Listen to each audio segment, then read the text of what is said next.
Berikut beberapa informasi seputar gereja untuk Anda.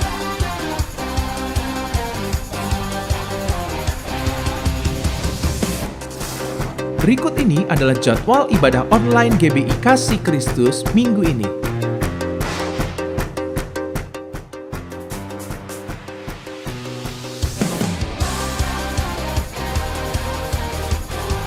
Kami rindu berdoa untuk Anda. Kirimkan permohonan doa dan ucapan syukur Anda ke nomor yang tertera. Ruang konseling dibuka setiap hari Selasa hingga Jumat pukul 12 hingga 5 sore. Dimohon untuk membuat janji terlebih dahulu ke nomor yang tertera. Abra, ayo baca dan renungkan Alkitab 2 pasal setiap hari.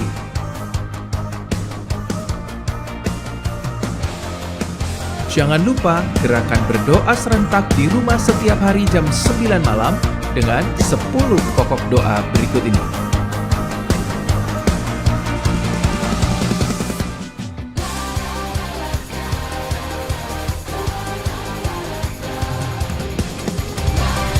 Bagi jemaat yang rindu untuk menabur, berikut informasi mengenai rekening gereja.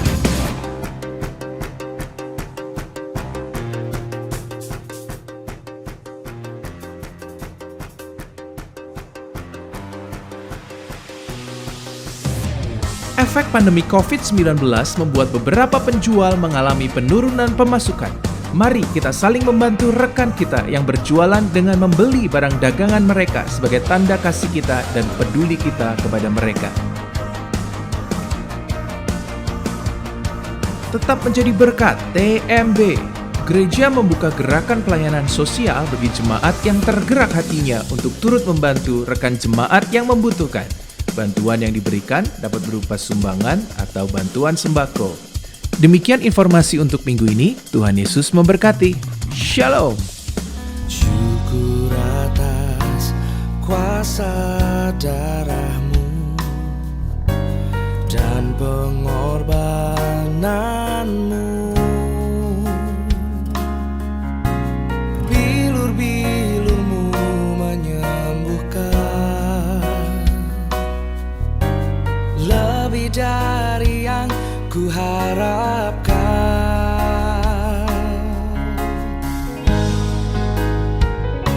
Percaya mujizat terjadi, kuasa-Mu nyata di sini. Kau melakukan perkara heran di luar pikiran. Percaya mujizat terjadi, kuasa-Mu nyata di sini. Jauh melampaui pikiranku, aku sudah sembuh. Shalom Bapak Ibu, selamat hari Minggu. Selamat bertemu kembali dalam ibadah online kita pada hari ini. Mari sama-sama kita siapkan hati, kita mau datang kepada Tuhan, membawa pujian kita. Kita dipilih dari segala bangsa.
Raja kita, Raja di atas segala raja, Tuhan di atas segala Tuhan, Allah yang memilih kita untuk membawa kemuliaan bagi namanya.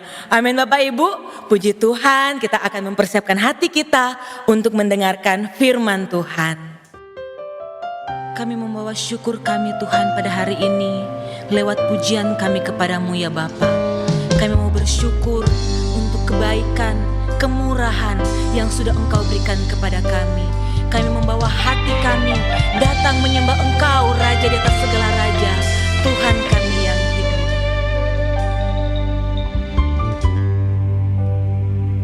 Selidiki aku, lihat hatiku, apakah ku sungguh mengasihimu, Yesus, Kau yang Maha Tahu dan menilai hidupku. Tak ada yang tersembunyi bagimu. Selidiki aku, lihat hatiku, apakah ku sungguh mengasihimu, Yesus, Kau yang Maha Tahu dan menilai hidupku. Tak ada yang tersembunyi bagimu. Telah kulihat kebaikanmu yang tak pernah habis di hidupku. Ku berjuang sampai akhirnya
Shalom saudaraku, kita telah memasuki awal bulan Juni, di mana gereja-gereja sudah memperingati hari Pentakosta, mengingat kembali peristiwa yang pernah terjadi 2000 tahun lebih yang lalu, di mana janji Tuhan digenapi di loteng Yerusalem itu.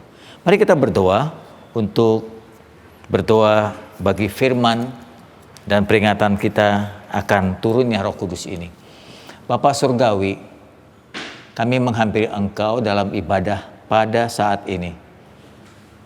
Walaupun kami belum bisa berjumpa, bertatap muka atau berkumpul bersama gembala dengan seluruh jemaat GBI Kristus, namun kami masih bisa bersyukur tersedia seluruh sarana untuk ibadah secara online.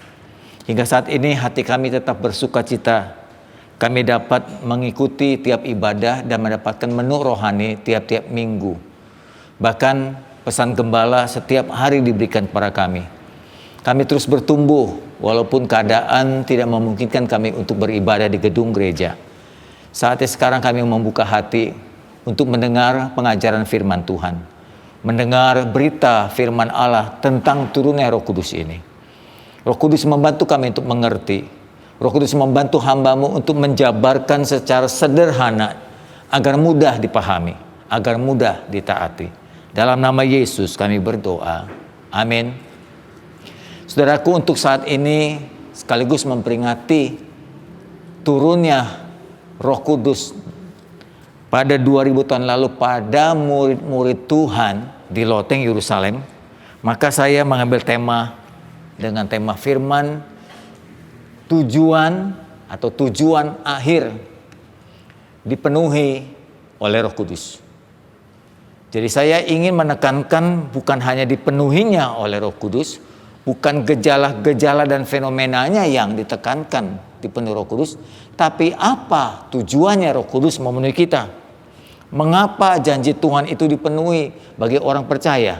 Saya mengajak saudara untuk membaca Kisah Rasul pasal 1 ayat 4 dan 5 dan Kisah Rasul pasal 2 ayat 1 dan 4. Firman-Nya berkata demikian. Pada suatu hari ketika Yesus makan bersama-sama dengan murid-muridnya, Yesus melarang sebelum dia naik ke surga, melarang murid-muridnya meninggalkan Yerusalem. Untuk apa? Untuk menunggu dan menyuruh mereka tinggal di kota itu menantikan janji Bapa, janji Allah. Yang demikian katanya, telah kamu dengar daripadaku, sebab Rasul Yohanes membaptis orang dengan air, tapi tidak lama lagi kamu akan dibaptis dengan Roh Kudus. Itu janji Tuhan. Dan Kisah Rasul pasal kedua ayat 1 sampai yang keempat demikian firman-Nya. Ketika tiba hari Pentakosta, nah ini janji yang tadi Tuhan Yesus berikan. Semua orang percaya berkumpul di satu tempat. Namanya disebut dengan loteng Yerusalem. Tiba-tiba turunlah dari langit suatu bunyi seperti tiupan angin keras yang memenuhi seluruh ruangan itu, rumah itu, di mana mereka sedang duduk. Ayat yang ketiga. Dan tampaklah kepada mereka lidah-lidah api yang bertebaran dan hinggap pada mereka atau hinggap di kepala mereka masing-masing. Maka penuhlah murid-murid itu dengan Roh Kudus. Lalu mereka mulai dengan penuhnya Roh Kudus, mereka mulai berkata-kata dalam bahasa-bahasa lain. Seperti diberikan oleh Roh Kudus itu kepada mereka. Saudaraku, Roh Kudus adalah janji Tuhan.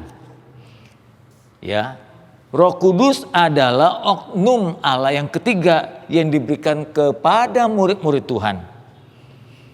Dipenuhi dengan Roh Kudus itu artinya bahwa pekerjaan Roh Kudus memenuhi seorang adalah bagian dari pekerjaan Tuhan. Pekerjaan Tuhan harus dilanjutkan. Yang kedua, dipenuhi dengan Roh Kudus adalah penggenapan janji. Jadi kalau Tuhan berjanji, Dia genapi. Dan yang ketiga, dengan adanya kepenuhan Roh Kudus, maka pekerjaan Tuhan Yesus dilanjutkan. Yang keempat, peristiwa kepenuhan Roh Kudus ini Tidak ada pada agama lain. Hanya pada orang yang percaya Yesus. Dan yang kelima, dipenuhi dengan Roh Kudus atau dibaptis dengan Roh Kudus sudah terjadi. Dengar baik-baik saudara semua yang mendengar firman Tuhan hari ini. Kepenuhan Roh Kudus sudah terjadi dan terus berjalan sampai akhir zaman. Jadi kesimpulan saya, kalau saudara mengharapkan minta dipenuhi Roh Kudus, tidak perlu harus menunggu 10 hari berdoa begitu. Bisa saudara minta tiap hari. Tiap hari minta Roh Kudus bisa. Karena Roh Kudus sudah dicurahkan dan terus bergerak, terus bekerja sampai nanti hari kiamat. Jadi tidak perlu harus menunggu sampai 10 hari. Nanti hari 10 tahun depan begitu lagi. Nanti hari 10 tahun depan. Tidak begitu. Roh Kudus sudah dicurahkan dan terus memenuhi hidup orang percaya. Ada orang yang bertanya, apakah kalau orang dipenuhi Roh Kudus harus diberi tanda bahasa lidah? Nah, ini menjadi perdebatan banyak orang percaya. Masing-masing punya argumentasi sendiri. Tapi bagi saya itu bukan poin terpenting. Poin terpenting adalah ketika engkau dipenuhi Roh Kudus, nah engkau harus tahu tujuannya apa. Apa tujuan dari Roh Kudus memenuhi hidup kita? Ya. Nah, untuk itu saya jelaskan. Dipenuhi seseorang dengan Roh Kudus, Alkitab menjelaskan bahwa bukan cuma ada satu tanda. Di dalam Kisah Rasul tadi pasal yang kedua ayat 2 sampai 4 dikatakan, ya, firman Tuhan berkata, tiba-tiba turun dari langit suatu bunyi seperti tiupan angin keras yang memenuhi seluruh rumah itu. Dan di mana mereka duduk. Ayat ketiga, dan tampaklah kepada mereka lidah-lidah api bertebaran di atas kepala mereka. Lalu penuhlah mereka, kemudian mereka berkata-kata dalam bahasa lain. Nah, dengan begitu kita dapatkan kesimpulannya, kalau orang dipenuhi Roh Kudus, tandanya bisa saja angin yang keras datang. Hembusan angin seperti pengalaman murid-murid Tuhan di loteng Yerusalem. Pengalaman kedua, datangnya lidah-lidah api di atas kepala murid-murid Tuhan itu. Tanda yang ketiga adalah mereka berbahasa. Ada dua bahasa, ada glosolali, ada senolali. Glosolali itu bahasa lidah, senolali itu bahasa lain, bahasa bangsa-bangsa lain. Jadi kalau begitu ada 4 tanda orang dipenuhi Roh Kudus. Angin keras datang, ya, gempa setempat, lidah-lidah api, berbahasa lidah, berbahasa asing. Nah, yang terpenting dari dipenuhi Roh Kudus adalah apa sih tujuannya? Coba baca ayatnya, baca firmannya, ya. Penting dan jelasnya tujuan dibaptis oleh Roh Kudus dalam Kisah Rasul 1 ayat 8. Dikatakan firman Tuhan begini. Tetapi kamu akan menerima kuasa, kalau Roh Kudus turun ke atas kamu. Dan kamu, nah ini tujuannya. Setelah Roh Kudus turun memberikan kuasa untuk apa? Untuk supaya kamu jadi saksiku. Di Yerusalem, di Yudea, Samaria, sampai ke ujung bumi. Jadi tujuan dipenuhi Roh Kudus adalah supaya engkau jadi saksi di mana saja Tuhan tempatkan. Kalau kebetulan engkau di Jakarta, jadi saksi di Jakarta. Kalau engkau ada di Bogor, ya jadi saksi di Bogor. Kalau engkau satu kali dipindahkan pekerjaan ke Surabaya, jadilah saksi Tuhan di Surabaya, dan seterusnya. Kisah Rasul pasal 2 ayat 11 dituliskan juga begini. Baik orang Yahudi maupun penganut agama Yahudi, orang-orang Kreta, orang-orang Arab, kita mendengar orang-orang tadi yang dipenuhi Roh Kudus berbahasa kita sendiri tentang perbuatan-perbuatan besar yang dikerjakan Allah. Artinya dari ayat ini bahwa ketika mereka berbahasa asing, orang-orang yang kumpul di Yerusalem kan datang dari daerah. Mereka mendengar bahasa-bahasa daerah mereka di mana mereka pernah ada di kampung halamannya. Dan mereka mengerti artinya bahasa asing itu. Dan mereka tahu bahwa yang diucapkan itu adalah pekerjaan-pekerjaan Allah yang besar.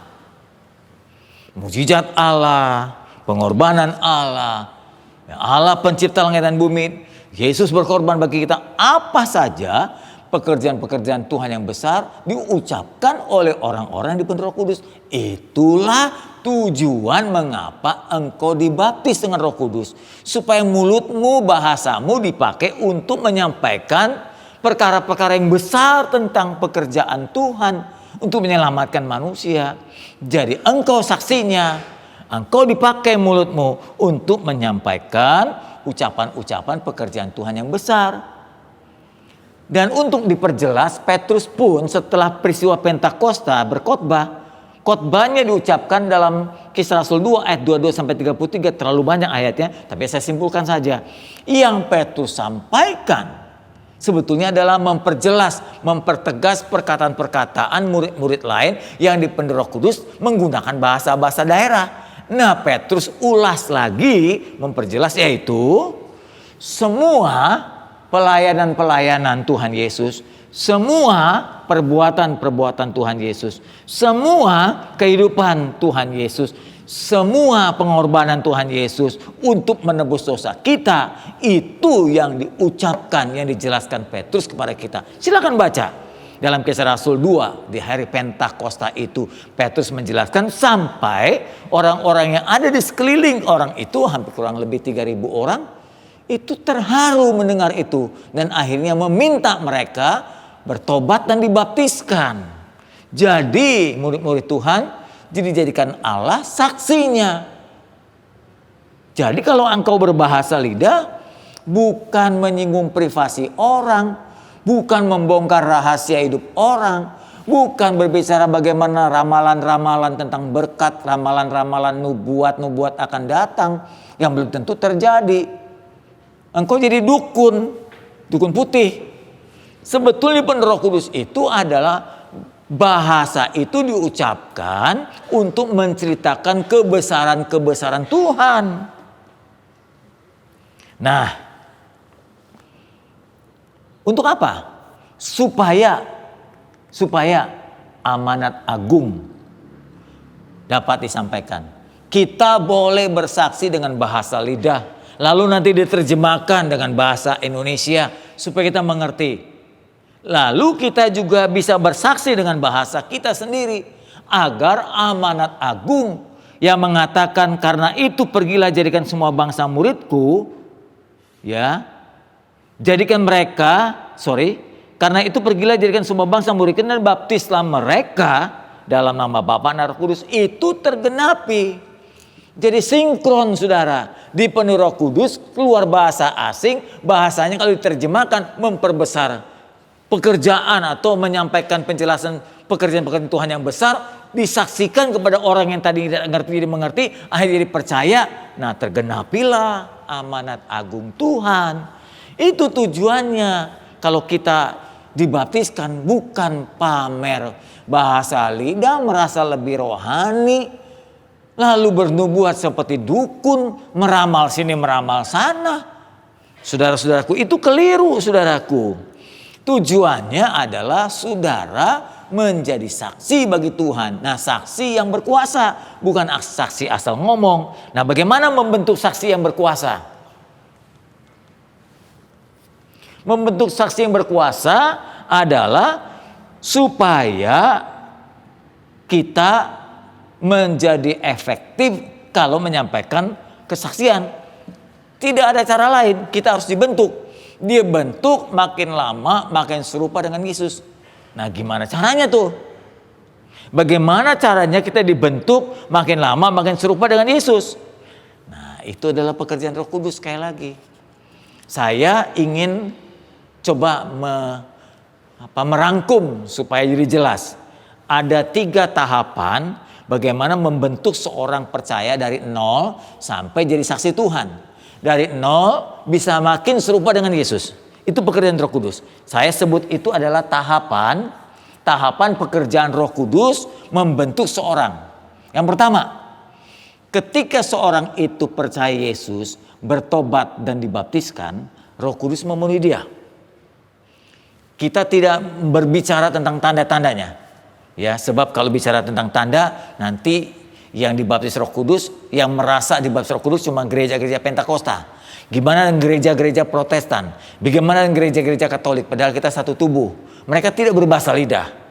Ya, mereka tidak pernah menekankan, mendorong, mensupport untuk jemaat yang berbahasa lidah. Tapi mereka berubah hidupnya. Mereka bisa disaksi. Jadi saya lebih menekankan bagaimana membentuk saudara menjadi saksi Tuhan yang makin serupa dengan Kristus.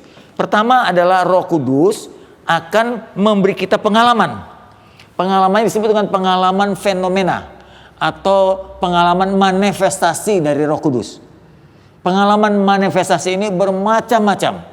Nah, sebagai contohnya itu dituliskan dalam Kisah Rasul pasal 2 ayat 1 sampai 11. Saya pun tidak membacakannya, saya persingkat saja. Ketika seorang dipenuhi Roh Kudus, muncullah fenomena, muncullah manifestasi. Manifestasi pertama dikatakan dalam Kisah Rasul pasal 2, angin keras di loteng Yerusalem itu. Kedua, lidah api. Yang ketiga, mereka berbahasa lidah. Yang keempat, mereka berbahasa asing, bahasa daerah mereka. Yang kelima, ada yang tertawa dalam roh dengan sebutan Holy Laughter. Toronto Blessing terjadi di Toronto, di kota Toronto beberapa waktu yang lalu. Terus kemudian ada yang rebah. Dijamah kemudian rebah, bisa ke depan, ke belakang, ke samping, ya. Ada yang menangis karena disentuh oleh Roh Kudus. Nah, itu merupakan fenomena dan itu pengalaman rohani seseorang. Ada banyak lagi tanda-tanda yang lain sebagai fenomena dari jamahan Roh Kudus. Tetapi saudaraku, ini adalah awal pengalaman rohani. Bukan yang paling top, bukan yang paling tinggi, bukan yang paling hebat, bukan yang paling matang. Justru itu adalah awal. Sehingga saya ingin katakan kepada saudara yang punya pengalaman ini, jangan menjadi sombong, jangan merasa lebih rohani dari yang lain, jangan merasa masuk surga, yang lain tidak. Anda lebih suci, yang lain kurang suci karena belum berbahasa lidah. Bukan begitu, Anda keliru sekali. Itu bayi rohani, pengalaman pertama di jamaah Roh Kudus. Lalu naik lagi. Roh Kudus belum berhenti membentuk saudara. Maka pengalaman yang kedua adalah saudara diberikan karunia. Kita sebutnya karunia Roh Kudus. Itu pun tertulis dalam 1 Korintus 12 ayat 7 sampai 11. Saya tidak bacakan tapi juga saya simpulkan. Dengan karunia rohani itu muncullah karunia disebut dengan karunia hikmat. Karunia pengetahuan. Karunia iman. Karunia kesembuhan. Karunia mujizat, karunia nubuat, karunia membedakan roh, karunia menafsirkan bahasa roh, dan karunia-karunia lain termasuk mengusir setan. Ya enggak termasuk mengusir istri ya, enggak mengusir suami ya, enggak juga mengusir tengking, malapetaka, tengking, masuk rumah sakit. Tengking bukan itu, nggak termasuk di situ. Dan karunia itu bisa bertambah. Namun pun saya ingin mengatakan kepada saudara, dengan dapatnya karunia itu Anda pun belum hebat, belum segala-galanya. Karunia itu seperti alat. Jadi alat diberikan Tuhan kepada saudara untuk melayani jemaat. Boleh saya katakan justru dengan adanya karunia Anda itu jadi budaknya Tuhan. Kalau bahasa kasarnya, Anda itu juga hamba untuk melayani jemaat. Jemaat yang sakit, engkau layani supaya dia sembuh. Ya, jemaat yang kurang hikmat, engkau nasihati. Jemaatnya tidak mengerti, mungkin ada nubuatan disampaikan. Ya, jemaat menemui jalan buntu, mungkin Tuhan berikan mujizat. Jemaat kurang pengetahuan, mungkin Anda punya hikmat dan pengetahuan untuk memberikan jalan keluar dan konseling. Tujuan karunia-karunia ini adalah alat untuk melayani. Dan Anda adalah pelayan, bukan bos, bukan dielu-elukan, bukan dikultuskan. Anda mengambil kemuliaan Tuhan. Hati-hati. Kalau saudara berhenti sampai di sini, itu akan berbahaya. Saudara akan menemukan betapa hebatnya Tuhan akan menolak saudara. Nanti kita akan baca, nanti kita akan temukan. Nah, setelah Roh Kudus memberikan pengalaman kedua, belum berhenti. Anda baru setengah jalan. Jadi sekali lagi jangan sombong, saudara-saudara hamba-hamba Tuhan yang dapat karunia-karunia seperti ini. Anda baru setengah jalan. Kalau balapan mah belum sampai garis akhir. Belum dapat hadiah, belum dapat upah, belum dianggap sebagai pemenang. Masih di tengah jalan, jangan sombong. Jangan merasa saya dipilih Tuhan lebih dari yang lain. Tidak ada. Karunia-karunia ini tidak lebih hebat. Apakah karunia hikmat lebih hebat dari mujizat? Apakah karunia mujizat lebih hebat daripada iman? Apakah karunia iman lebih hebat daripada merasakan roh? Tidak ada. Semua sama hebatnya. Tergantung dari kebutuhan. Kalau jemaat sedang butuh kesembuhan, ya karunia kesembuhan yang dibutuhkan. Kalau jemaat semua sehat, buat apa karunia kesembuhan? Tidak berguna. Jadi semuanya berguna tergantung kebutuhan. Yang ketiga, saudara, langkah yang terbaik adalah Roh Kudus memberi pengalaman yang paling tinggi, yaitu supaya saudara berbuah. Nah, itulah tingkat tinggi. Pohon kalau ditanam bertahun-tahun tidak berbuah, pemiliknya kan sebel. Sama seperti Anda, kalau Anda jadi Kristen, walaupun sudah punya pengalaman manifestasi, sudah diberikan karunia-karunia, tapi kalau nggak berbuah hidupnya, nggak berubah, nggak makin menyerupai Kristus, sudah bisa ditolak, bisa dibuang. Apa itu buah-buah roh itu? Buah roh itu adalah kasih. Miliki itu saudara. Sukacita, kedamaian, hidup suka berdamai, bukan bertengkar, bukan ribut mulu, bukan mengkritik orang terus, mencari perpecahan atau mencari kerusakan. Bukan, kesabaran, kemurahan, suka menolong, enteng tangan, suka membagi, tidak pelit, kebaikan, kesetiaan, kelemah lembutan, tidak kasar, dan menguasai diri. Apakah buah ini cuma 9? Tergantung. Kalau saudara nempel, kita sebagai ranting nempel pada pokok terus gitu melekat, bisa keluar buah lebih dari 9. Di sini belum ada kejujuran, di sini belum ada keterbukaan, belum ada ketulusan, belum ada kearifan, dan banyak lagi yang lain. Buah-buahnya akan seperti Kristus, lebih dari 9. Jadi proses terakhir Roh Kudus memenuhi saudara.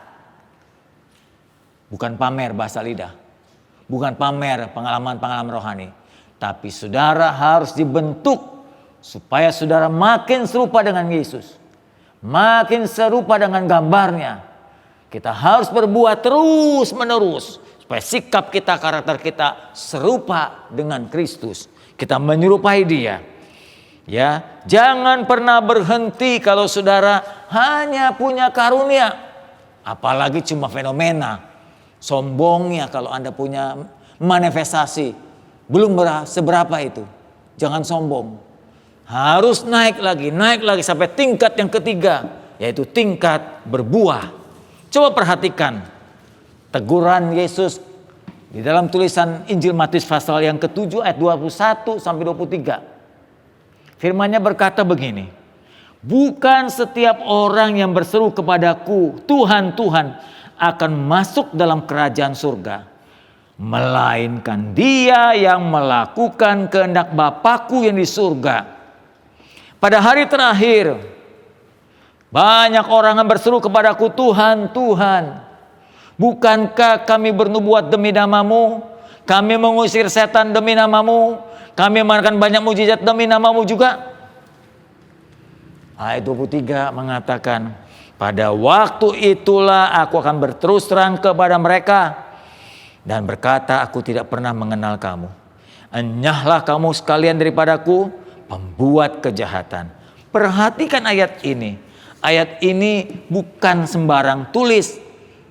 Saya yakin kalimat ini menyatakan adanya orang-orang yang sudah melayani Tuhan. Sudah percaya lalu melayani. Dari mana? Karena disebutkan mereka sudah mengusir setan, sudah lakukan mukjizat, sudah bernubuat. Mereka bukan orang biasa, pasti adalah pelayan Tuhan.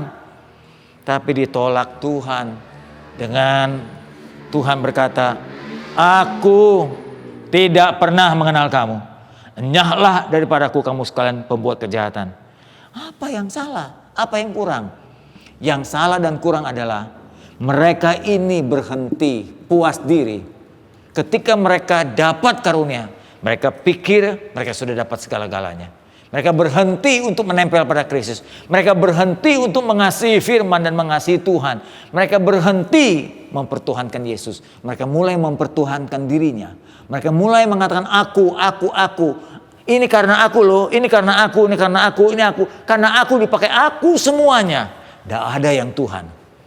Kalau saudara mendengar hamba-hamba Tuhan berkhotbah, selalu menggunakan kata aku, dia mulai harusnya merasa ditolak Tuhan. Dia mulai membuka diri untuk kesombongan. Dia mulai mencuri kemuliaan Tuhan. Tidak heran akhirnya ditolak. Karena mereka berhenti pada setengah jalan dari pembentukan oleh Roh Kudus. Oleh sebab itu saudara, saya ajak saudara untuk melihat perumpamaan pokok anggur. Dikatakan di dalam Yohanes pasal yang ke-15 ayat 1-4. Akulah pokok anggur yang benar dan Bapakkulah pengusahanya. Setiap ranting padaku yang tidak berbuah dipotongnya. Dipotong kalau ranting tidak berbuah. Dan setiap ranting yang berbuah dibersihkannya supaya ia makin banyak berbuah. Kamu memang sudah bersih karena firman Tuhan. Ya. Dan telah kukatakan kepadamu tadi, tinggallah di dalam aku dan aku di dalam kamu. Ini firman yang tepat sekali. Ini hal bagian yang penting. Tinggallah di dalam aku, jangan pernah keluar supaya aku tinggal di dalam kamu. Sama seperti ranting selalu nempel pada pokok anggur. Ranting tidak akan dapat berbuah dari dirinya sendiri kalau ia tidak tinggal pada pokok anggur atau melekat pada pokok anggur. Demikian juga kamu tidak akan pernah bisa berbuah jikalau kamu tidak tinggal di dalam aku. Jadi kesimpulannya, saudaraku, Yesus itu pokok, batangnya. Yesus itu batangnya. Kita ini rantingnya. Yang berbuah itu ranting pada umumnya. Di ranting itu mengeluarkan buah. Kalau rantingnya menempel pada pokok anggur. Kalau tidak menempel, kering, mati, tidak akan pernah berbuah. Nah, kalau ranting yang sudah berbuah akan dibersihkan oleh Tuhan pemilik pohon anggur itu. Lalu dia akan berbuah makin banyak. Daun-daunnya makin dikurangi, dia mengeluarkan buah makin banyak. Sebab itu, sekalipun engkau sudah melayani Tuhan, saudara-saudara, teman-teman, hamba-hamba Tuhan, engkau dipercayakan Tuhan dengan karunia, bukan saja fenomena. Tetaplah tinggal, tetaplah rendah hati, tetaplah mengandalkan Tuhan, tetaplah bergantung pada kekuatan Tuhan, bukan pada kekuatan dirimu sendiri. Paulus menjelaskan, saudaraku, di dalam 1 Korintus 13, lihat ayat ini sangat keras dan hebat. Dalam 1 Korintus 13 ayat 1-3 mengatakan demikian. Sekalipun, itu poin pertama, aku dapat berkata-kata dengan semua bahasa. Nah, ini kan fenomena nih. Bahasa manusia, bahasa malaikat itu bahasa roh. Tapi jika aku tidak mempunyai buah kasih, aku sama dengan gong yang berkumandang dan canang gemerincing. Sekalipun, ayat 2, aku mempunyai karunia untuk bernubuat dan aku tahu segala rahasia, memiliki seluruh pengetahuan. Sekalipun aku memiliki iman yang sempurna untuk memindahkan gunung, tapi jika aku tidak mempunyai buah kasih, aku sama sekali tidak berguna. Ayat ketiga, dan sekalipun aku membagi-bagikan segala sesuatu yang ada padaku, bahkan menyerahkan tubuhku untuk dibakar, tapi aku tidak punya buah kasih, sedikit pun aku tidak ada faedahnya. Nah, kesimpulannya sesuai dengan khotbah saya. Yang pertama, kalau engkau punya pengalaman fenomena Roh Kudus, engkau punya pengalaman manifestasi Roh Kudus, tapi nggak punya buah kasih, kosong.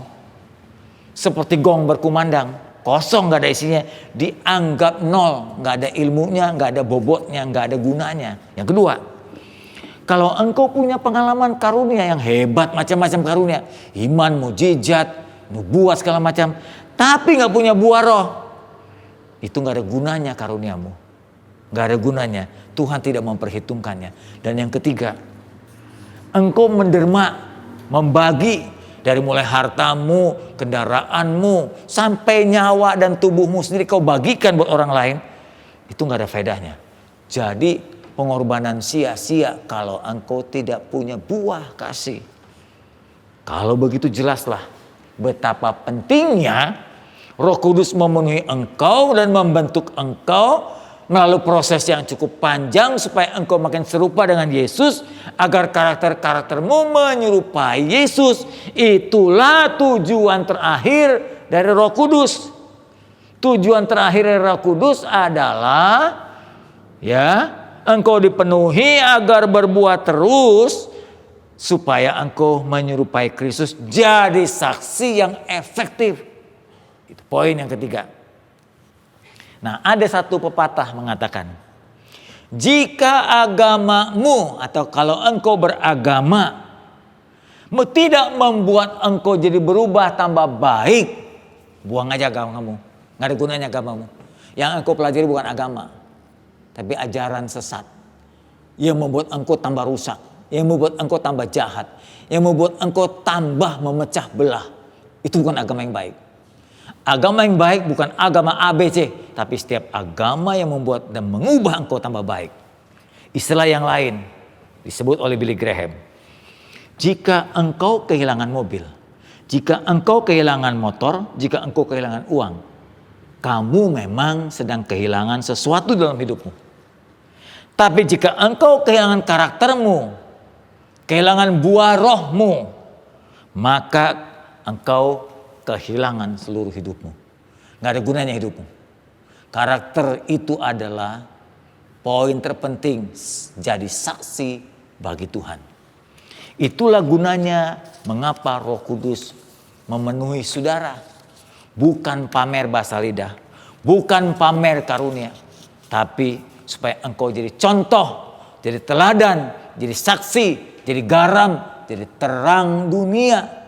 Supaya Yesus ditinggikan, Allah dimuliakan. Sekian saudaraku. Selamat merayakan, memperingati hari Pentakosta, di mana saat itu di hari Pentakosta Roh Kudus turun atas murid-muridnya. Dan Roh Kudus akan turun terus menjamah saudara, merawat saudara, mengembalakan saudara, sampai saudara bertumbuh hingga menyerupai Kristus. Mari kita tutup kepala, kita berdoa.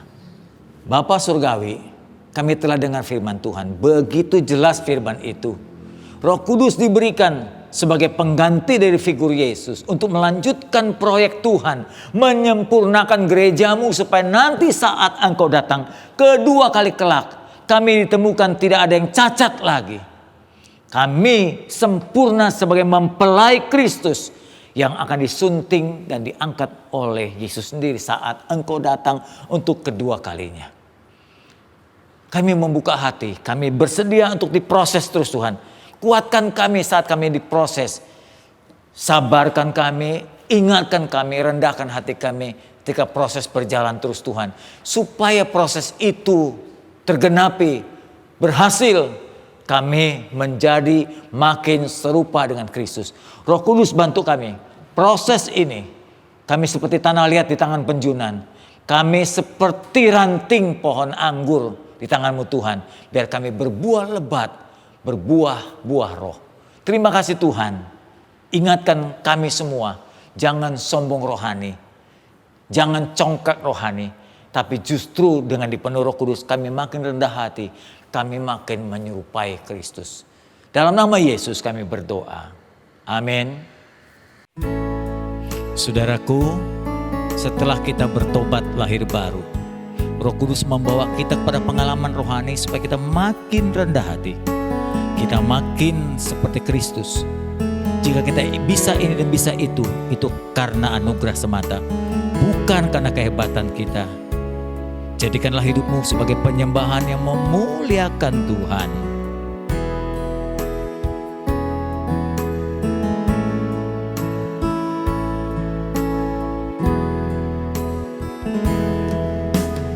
Pujian dan syukurku ku bawa padamu, dengan rendah hati persembahkan.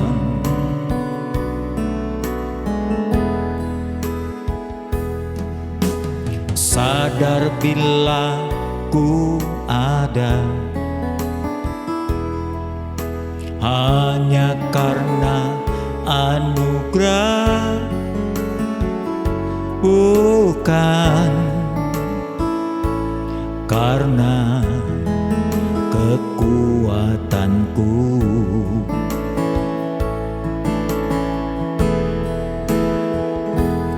Ku tahu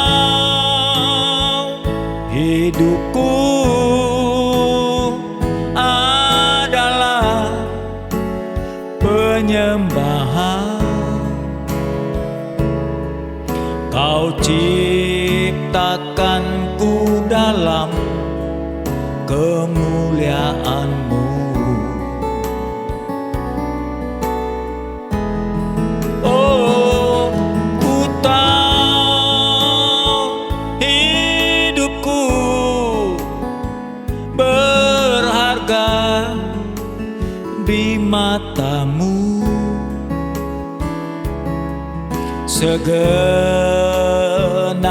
hidupku persembahkan.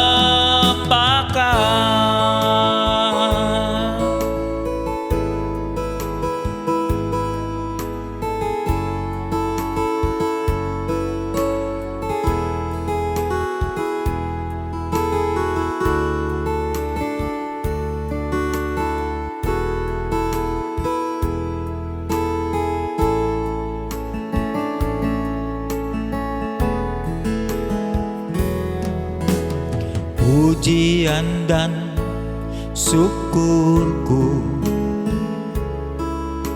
ku bawa padamu. Dengan rendah hati ku persembahkan.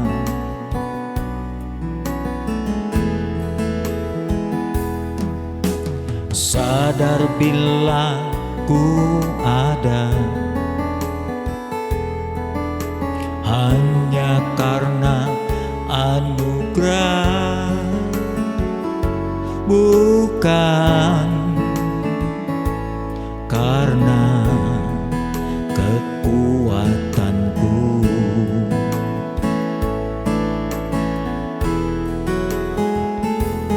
Ku tahu hidupku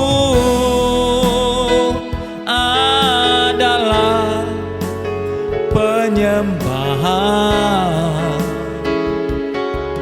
Kau ciptakanku dalam kemuliaan-Mu.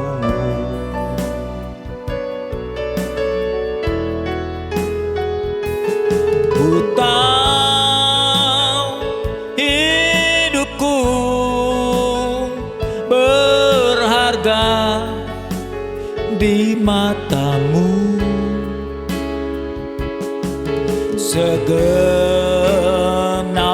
hidupku persembahkan. Ku tahu hidupku berharga di mata-Mu. Segenap hidupku persembahkan.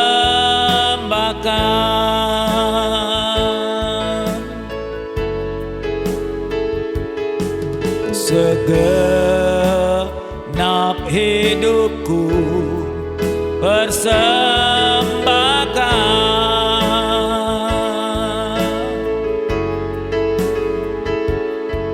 Segenap hidupku ku persembahkan.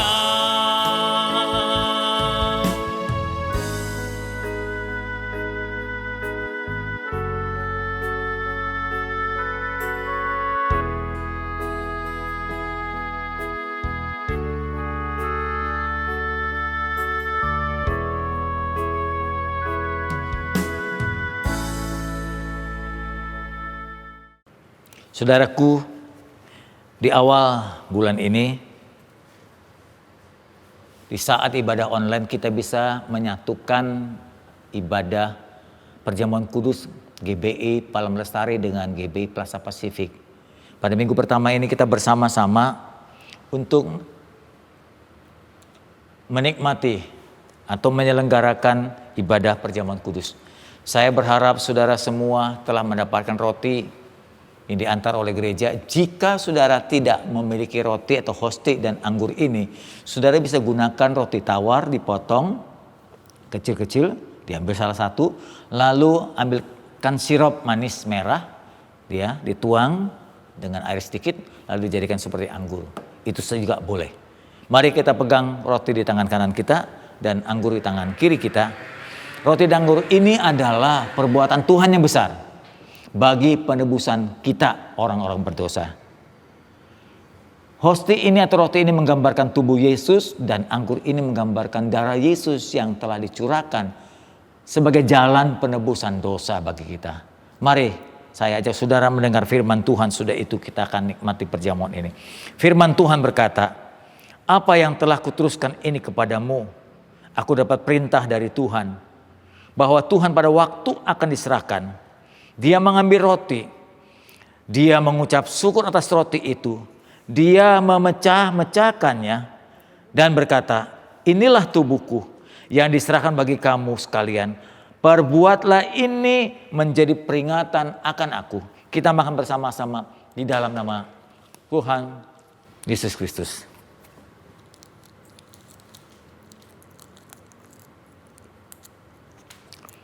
Pindahkan kemudian cawan kita ke tangan kanan, dengarkan firman juga. Demikian firman Tuhan berikutnya. Yesus kemudian mengambil cawan sesudah makan.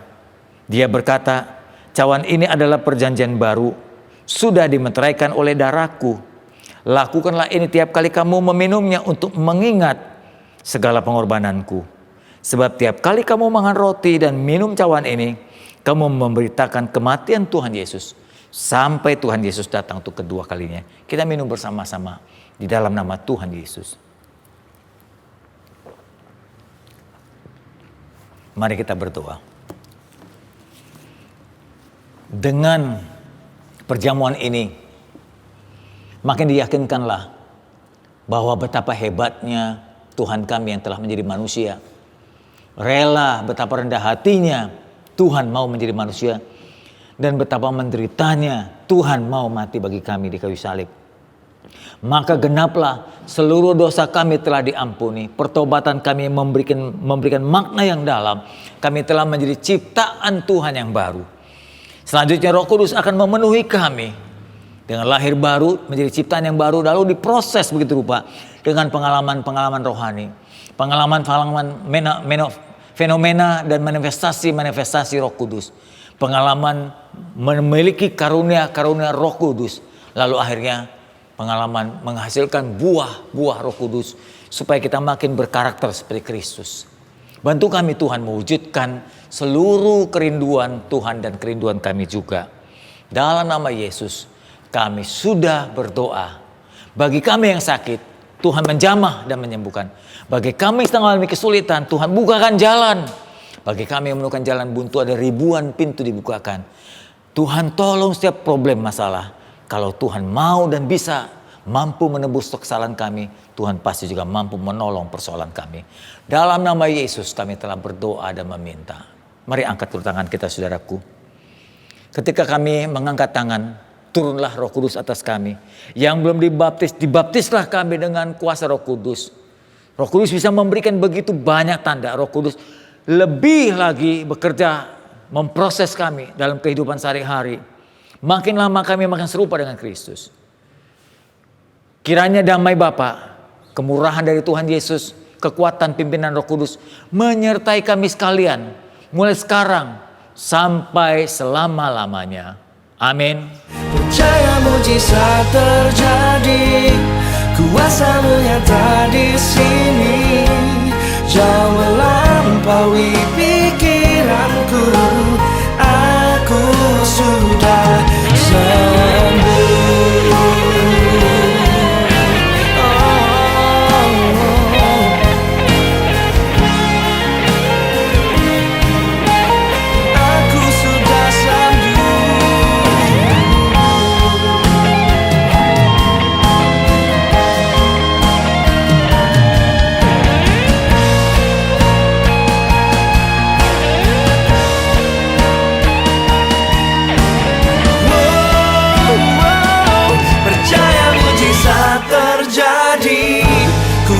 kuasamu nyata di sini. Kau